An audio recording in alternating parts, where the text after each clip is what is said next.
Hi again. I want to talk to you today about the Daniel Prophecies. The Daniel Prophecies are so fascinating because they prove God's existence and they prove that Daniel was a prophet of God.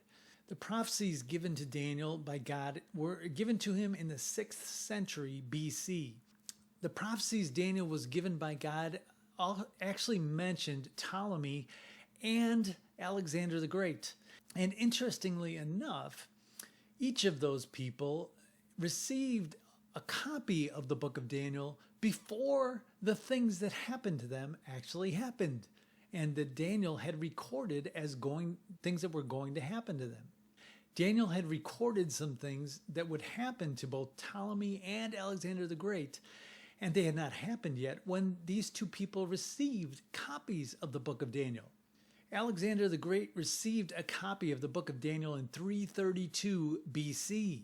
Ptolemy Philadelphus, who was from 246 to 308 BC, he received a copy of the book of Daniel and actually had it translated from Hebrew into Greek.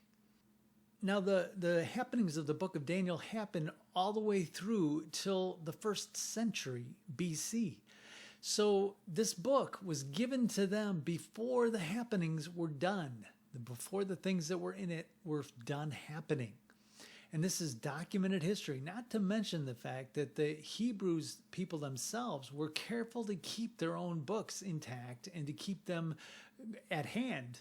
The Jews themselves had copies of the book of Daniel, of course, from right after he wrote them. And those were considered sacred, so they kept copies of the book, and that's how they got into the hands of Alexander the Great and into the hands of Ptolemy Philadelphus.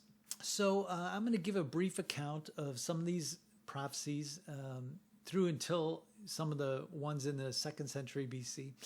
And these are some of these things that will have happened after Ptolemy Philadelphus and obviously after Alexander the Great. And both these people are mentioned in the prophecies. These people are actually mentioned. They are characters in these prophecies given by Daniel. Please excuse my mispronunciations. I'm not a historian. I'm not an expert at history, but I looked into this enough to understand that this is there's no doubt about this, okay? This is factual stuff, and I'm not a great interpreter of words, names and words from back in the 1st and 3rd centuries BC and that time, so forgive my pronunciation of names. Now, throughout the prophecies of the book of Daniel, you'll notice that it refers to a king of the south and a king of the north.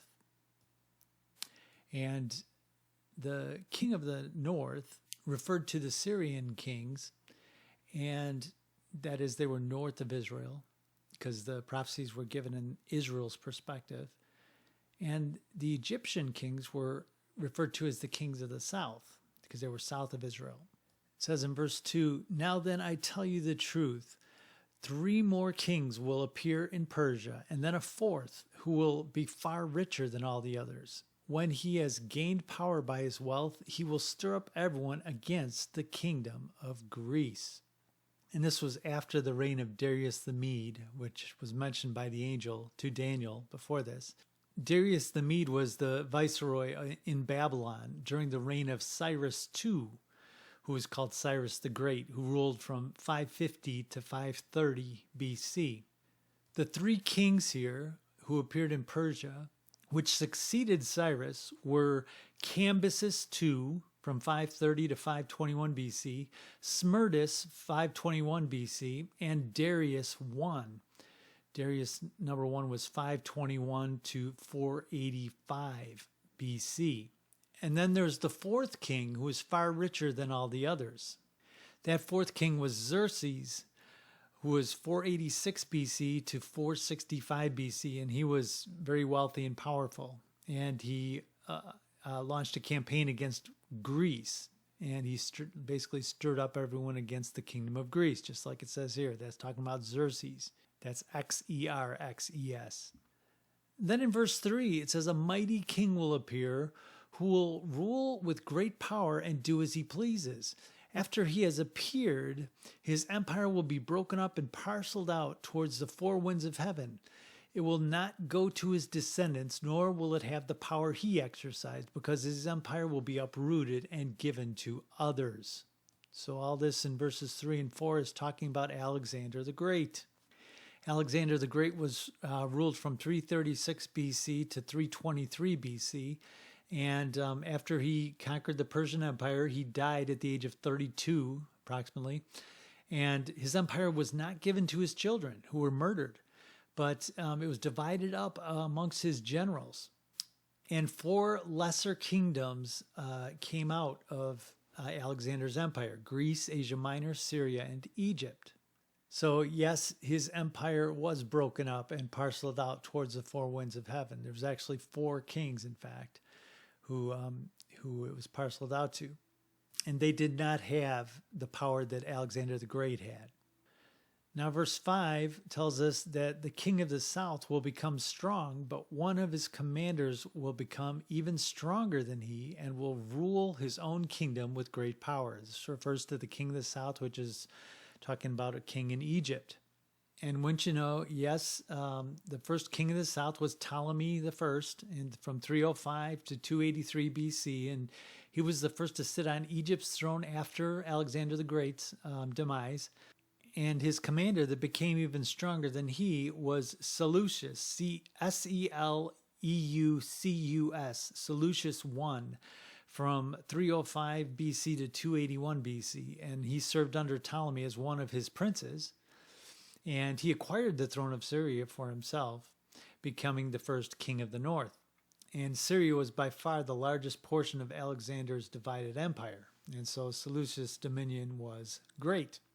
So Seleucus will rule with his own kingdom with great power. Yes, this is accurate right here. Then after some years, they will become allies. And the daughter of the king of the south will go to the king of the north to make an alliance, but she will not retain her power, and he and his power will not last. In those days, she will be handed over together with her royal escort and her father and the one who supported her. And that's referring to Ptolemy I's successor, gave his daughter Berenice in marriage to his rival Antiochus II, who was from 261 BC to 246 BC, who succeeded Seleucus I's son, Antiochus I. So there was Seleucus I, and then there was Antiochus I, and then Antiochus II. And Ptolemy I's successor, which was Ptolemy II, gave his daughter Berenice in a marriage alliance to Antiochus II.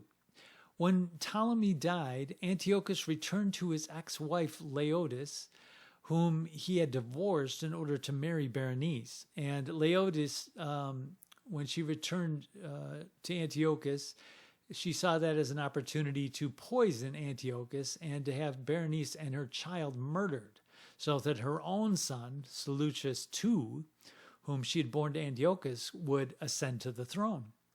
In verse 7, one from her family line will arise to take her place. He will attack the forces of the king of the north and enter his fortress. He will fight against them and be victorious. So one from her family line, that would refer to Ptolemy III, from 246 to 222 BC was Ptolemy III's reign. And he was Berenice's brother. So he ascended from her line, from Berenice's line. And upon hearing of Berenice's murder, he launched a successful campaign against Seleucus II, who was 246 to 225 BC, who fled to Asia Minor. And it says in verse 8 here, he will seize their gods, their metal images, and their valuable articles of silver and gold and carry them off to Egypt. For some years he will leave the king of the north alone. Then the king of the north will invade the realm of the king of the south, but will retreat to his own country. Well, it says he will seize their gods, their metal images, and valuable articles of silver and gold. Well, Ptolemy took 40,000 talents worth of silver, 4,000 talents of gold, and 2,500 idols from the Syrians before returning back to Egypt, at which time Seleucus recovered Syria. Then in verse 10, his sons will prepare for war and assemble a great army, which will sweep on like an irresistible flood and carry battle as far as his fortress. Then the king of the south will march out in a rage and fight against the king of the north, who will raise up a large army, but it will be defeated. When the army is carried off, the king of the south will be filled with pride and will slaughter many thousands, yet he will not remain triumphant. For the king of the north will muster another army larger than the first, and after several years he will advance with a huge army fully equipped. So Seleucus III, from 225 to 223 BC, succeeded Seleucus II, and he raised up an army and launched a campaign against Attalus I, 241 to 197 BC, of the Attalid dynasty, and he was assassinated after a brief 2-year reign. And his younger brother, Antiochus III, who is known as Antiochus the Great, who ruled from 223 to 187 BC, he succeeded him after his death and amassed an army and marched against Ptolemy, just like it says here, Ptolemy IV, who was from 221 to 205 BC of Egypt. And he was successful up until his defeat at Raphia in 217 BC, which a loss which nullified his previous gains. And Ptolemy IV, the king of the south, was filled with pride and will slaughter many thousands, yet will not remain triumphant. Well, Ptolemy was all prideful after his victory at Raphia in Palestine, and he sought to enter the Holy of Holies of the Jewish temple, an act forbidden by Jewish law. And the Jews resisted him, inciting his anger. He had tens of thousands put to death. So that's exactly what happened. He had tens of thousands, many thousands were slaughtered, just like it says here. But after his defeat, Antiochus turned towards the east, and following in the footsteps of Alexander the Great, he marched as far as the Kabul Valley in Afghanistan, enjoying great success and acquiring for himself the title Antiochus the Great. He returned to wage war against the Ptolemies, and by 198 BC, nearly 20 years after his defeat at Raphia, Antiochus had succeeded in taking possession of Palestine. And the Battle of Panium in 198 BC marked the end of the Ptolemaic rule in Palestine.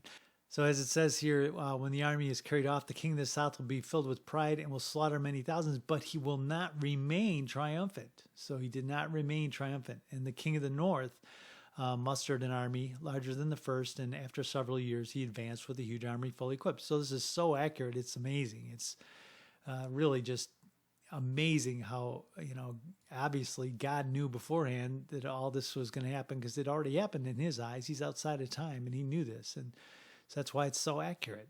So in verse 14, it says, "In those times many will rise against the king of the south, and the violent men among your own people will rebel in fulfillment of the vision, but without success. Then the king of the north will come and build up siege ramps and will capture a fortified city. The forces of the south will be powerless to resist. Even their best troops will not have the strength to stand. The invader will do as he pleases, and no one will be able to stand against him. He will establish himself in the beautiful land and will have the power to destroy it." So Egypt did rise up in rebellion against Ptolemy the Fourth, a rebellion which continued into the reign of his successor Ptolemy the Fifth, which was 205 to 181 BC. And during that reign, Antiochus III and Philip V of Macedon agreed to divide up the Ptolemaic interests, and many rose up against the king of the south. Just like it says here, many rose up, though the rebellion was eventually suppressed. And the king of the north, as mentioned, returned and routed the king of the south, in whom there was no strength to make a stand. The beautiful land refers to the land of Israel, which came under Seleucid rule under Antiochus, after more than a century of Ptolemaic supremacy. So then in verse 17, "He will determine to come with the might of his entire kingdom and will make an alliance with the king of the south. And he will give him a daughter in marriage in order to overthrow the kingdom, but his plans will not succeed or help him. Then he will turn his attention to the coastlands and will take many of them. But a commander will put an end to his insolence and will turn his insolence back upon him. After this, he will turn back towards the fortresses of his own country, but will stumble and fall and be seen no more." So Antiochus made peace with Ptolemy and gave his daughter Cleopatra in marriage to his rival, and hoped to use her to conquer Egypt through intrigue rather than through armed conflict. So Unfortunately, Cleopatra stood against her father, and Antiochus turned against Asia Minor, marching as far as Greece, which is the coastlands here, and was turned back by the Romans at Thermopylae. I don't know how that's pronounced, but it's Thermopylae in 191 BC, and finally defeated at Magnesia in 190 BC. He was killed while trying to plunder a pagan temple near Susa in 187 BC, just a year after the peace accords with Rome in 188 BC. Thus he stumbled and fell and was found no more. Like it says here, he will stumble and fall and be seen no more. Then in verse 20, it says his successor will send out a tax collector to maintain the royal splendor, and in a few years, however, he will be destroyed, yet not in anger or in battle. And that refers to the brief reign of Seleucus III, who is the oldest son of Antiochus III. And he sought to tax his dominion, including Israel, to increase revenues. And his plan was to pillage the Jerusalem temple, and it was set aside when his ambassador had a visit by an angel, warning him. And Seleucus III was assassinated, and most likely by his brother Antiochus IV. So this is talking about Seleucus III. Then in verse 21, it says, he will be succeeded by a contemptible person who has not been given the honor of royalty. He will invade the kingdom when its people feel secure, and he will seize it through intrigue. And this was fulfilled through Antiochus IV. And I don't know if it's Antiochus or Antiochus IV or how you pronounce Antiochus, but I'm just going to say Antiochus. And he did not come to the throne legitimately, because it was strongly suspected that he murdered his older brother, and who was the previous king. And the other potential heir, the son of Seleucus III, was imprisoned in Rome. And he came in when the people felt secure, and he used flattery and intrigue. He flattered Eumenes, the king of Pergamus, and Attalus, his brother, and got their assistance. And he flattered the Romans, and he sent ambassadors to court their favor and pay them in tribute. And he flattered the Syrians and gained their concurrence. So this is talking about Antiochus IV, he was the contemptible person who seized it through intrigue, not through battle, but through intrigue and flattery. So then in verse 22, an overwhelming army will be swept away before him. Both it and a prince of the covenant will be destroyed. So first it says here, an overwhelming army will be swept away before him. And that was fulfilled when Antiochus Epiphanes carried on a feud between the dynasties, but pretended to have friendship and allegiance to catch them off guard. And despite massive efforts and epic battles, Antiochus Epiphanes did not stand, and his army was swept away before him. So Antiochus Epiphanes, his army was swept away before him. And the prince of the covenant was the high priest with his place in honor. He'd put Onias in as the high priest and set up in his stead Jason, his brother. So he was the prince of the covenant that was destroyed. And after coming to an agreement with him, he will act deceitfully, and with only a few people he will rise to power. And he kind of made a treaty with Egypt, and he came with a few chosen men, and he put all in subjection to himself. So with only a few people, he rose to power. When the richest provinces feel secure, he will invade them and will achieve what neither his fathers nor his forefathers did. He will distribute plunder, loot, and wealth among his followers. He will plot the overthrow of fortresses, but only for a time. And he entered peaceably. He came in upon the Egyptians under the pretense of peace in a plentiful country, and among the treasures of the kings, the treasures that the kings had heaped up. And Antiochus distributed that plunder that the kings had, his successors had heaped up, and he distributed that among his confidants, obviously to gain their favor. In verse 25, with a large army, he will stir up his strength and courage against the king of the south. And the king of the south will wage war with a large and very powerful army, but he will not be able to stand because of the plots devised against him. And he might have prospered if he had not been betrayed by Julius, Benaeus, and the rest of his nobles who were corrupted by Antiochus. Verse 26, those who eat from the king's provisions will try to destroy him. His army will be swept away, and many will fall in battle. And that's true. Those who, the king's confidants, tried to destroy him. Despite him distributing plunder to them, they tried to destroy him, and his army was swept away, and many fell in battle. In verse 27, the two kings, with their hearts bent on evil, will sit at the same table and lie to each other, but to no avail, because in the end will still come at the appointed time. So Antiochus would not gain Egypt, and Ptolemy would not gain Syria. They would sit at the same table and lie to each other, but to no avail. Neither of them would succeed. So this is true. Ptolemy and Antiochus, they would sat at a table and lied to each other and tried to gain each other's kingdoms, and they couldn't do it. So then the king of the north will return to his own country with great wealth, but his heart will be set against the Holy Covenant. He will take action against it and return to his own country. And Antiochus did depart with his booty that he got in Egypt. And he was against the law of God with the people that worshiped God according to his will. Antiochus was famous for that, for being against Israel. And we'll see later on that he actually sets up an abomination in the temple. In verse 29, at the appointed time, he will invade the south again, but this time the outcome will be different than it was before. So Antiochus turned towards the south, towards Egypt, to fight against Ptolemy. And the outcome is not as great as his two former expeditions. He fails both in getting victory and in getting so much booty. And then in verse 30, the ships of the western coastlands will oppose him, and he will lose heart. Then he will turn back and vent his fury against the Holy Covenant. He will return and show favor to those who forsake the Holy Covenant. So the ships of the western coastlands, or the ships of Chittim, as they're called in the King James, that's the Romans out of Italy. They opposed him, and that made him lose heart.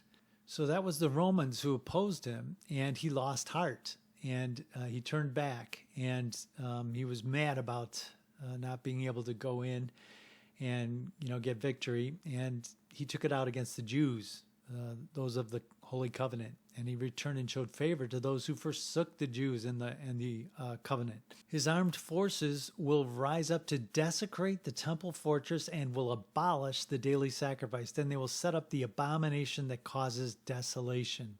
Now, many people refer to this as being an end times thing with the Antichrist, but this is talking about Antiochus. Antiochus actually set up a statue of Jupiter in the temple, and that's the abomination that causes desolation, is statue of Jupiter that he actually placed in the temple, and he abolished the daily sacrifice. So Antiochus was against the Jews entirely.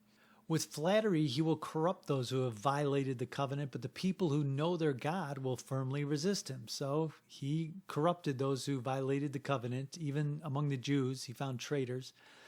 But the people who knew their God, they resisted him. And those who were wise instructed many, and for a time they fell by the sword or were burned or captured or plundered. That all happened under Antiochus.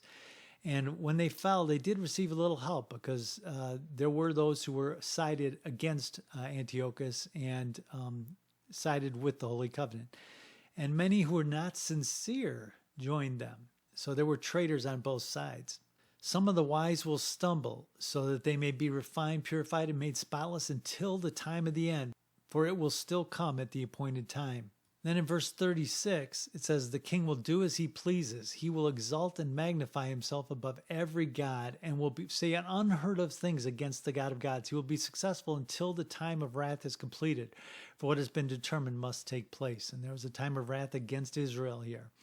And he exalted himself and magnified himself above every god, and that was Antiochus to the T. He was a type of the Antichrist. Antiochus was a good parallel of what the Antichrist will be like. So instead of the gods of his fathers, Antiochus honored a god of fortresses, a god unknown to his fathers, and he honored them with gold and silver, precious stones, and costly gifts.